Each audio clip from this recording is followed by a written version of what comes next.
This week, Toyota has brought us something a little bit different. It's the GR Supra manual.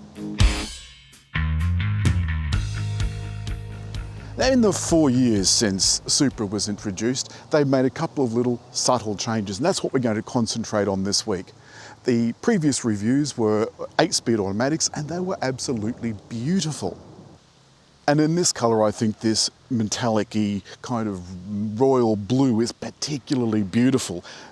New wheels, they look pretty good.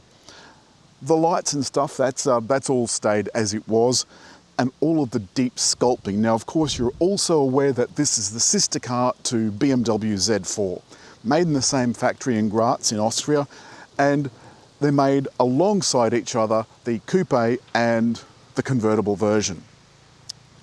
Now, a lot of people thought that this was pretty ugly, especially compared to the Z4, although some people don't like the Z4 either.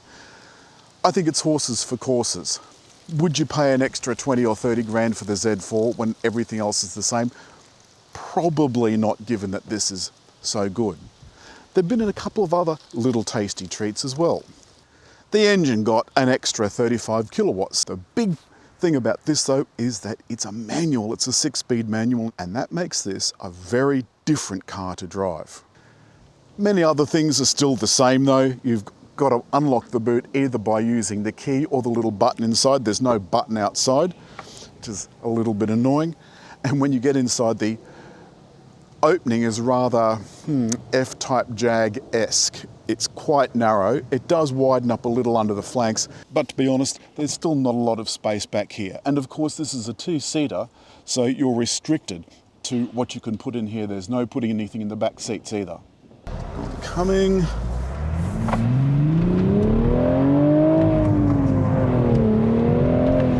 Now, 285 kilowatts may not sound like much. This is a very small car, relatively speaking. And it really gets moving. Of course, all that power is to the back wheels. And a rear-wheel drive manual sports car is now as rare as rocking horse poo. I mean, watching some people drive a manual is like watching two teenagers on their first date fumbling about in each other's gussets looking for glory. It's absolutely horrific. It's just one of those skills that we're slowly losing. There's still enough BMW in this to give it BMW class. And Toyota's told me in the past that they had to go back to BMW several times because some of the things that BMW did weren't up to Toyota's standard. Now, while we're on the subject, I've got in the center of my dash is the tacho. Like most sports cars, the tacho they consider, for especially track purposes, to be the most important instrument. Personally, I like to know how fast I'm going. In the middle of the tacho is a gear indicator, and unlike the 86, which seemed to be a little behind, this one is absolutely spot on. The moment I change gear, it changes. There is a little noise in the cabin, and we'll see that later on the highway. But honestly, this is just not putting a foot wrong. All week, I've driven it in some rain. We've had just about everything this week. The only thing we haven't had is a plague of locusts. But on this beautiful road, this is proof that you don't have to drive fast to have fun. You can just sit here doing the speed limit, and it's a fairly slow speed limit. They've got tons of cameras in here, it's just that it's achingly beautiful.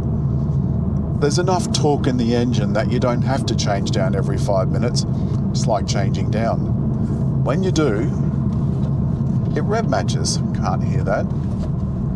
Can't hear that.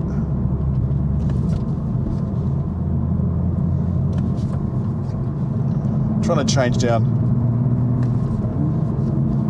You might have just heard that. It's easier to hear at lower speeds when there's not so much tyre noise. You can hear it give the engine a little blip.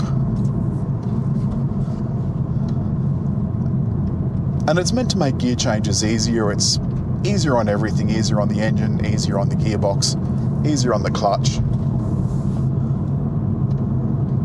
And certainly on a track you really notice it. And the sound has a lovely throaty tone to it. A little jiggle as I hit a imperfection in a corner, but that's okay. I've got the firmest settings on. Now we're coming up to some fairly tight bends. Always happens on this road.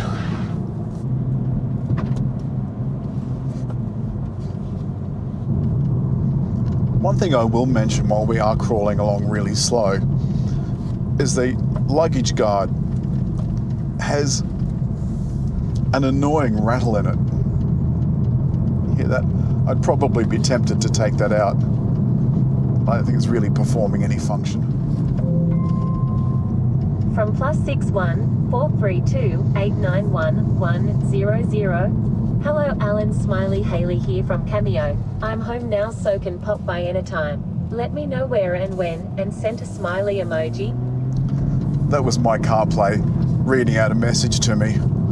I was about to point out that 15 km/h corner recommended speed I took the other day in this car at the speed limit of 60. You just simply don't need to slow down. I had to slow down because I'm behind this bogan in front who simply won't pull over.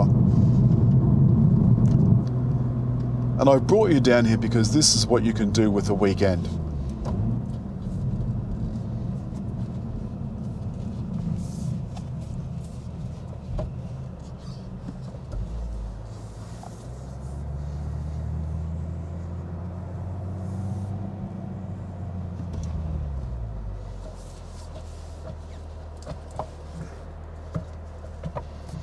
One thing I found is it is a little difficult to get into reverse if you're not quite used to it, and I'm not.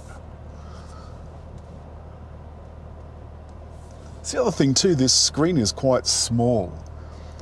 I mean, the diagonal is quite wide, but the screen itself, the real estate for the pictures and so forth, is quite small. All right, come with me and have a look at this. If I operate myself out of the car. All right. You can see over there, that's the Seacliff Bridge. Absolutely beautiful. That's where I'll be getting my coffee from. Now I'm at 110, and because it's, or a little bit under 110, and it's this relatively smooth tarmac, so it's a relatively quiet cabin. Now I'm in 6th. I can set my cruise control if I wish, but the cruise control is not smart cruise control. Very few of the manual cars that I've had have got smart cruise control. The speed sign recognition quite rightly recognised 110 kilometres an hour, asked me to press set, so I press set and off I go. So what's the verdict on this absolutely stunning Supra manual? Well, I can tell you that the gearbox is a delight. It's delightful. Even in city traffic, it's beautiful to use. It's light. There's plenty of power and oomph. It feels so nimble. It looks the part, and even when it's standing still, looks like it's going fast.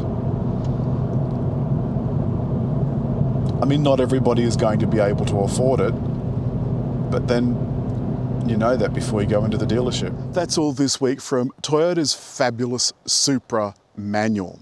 As always, hit like, leave a comment, and just there to subscribe.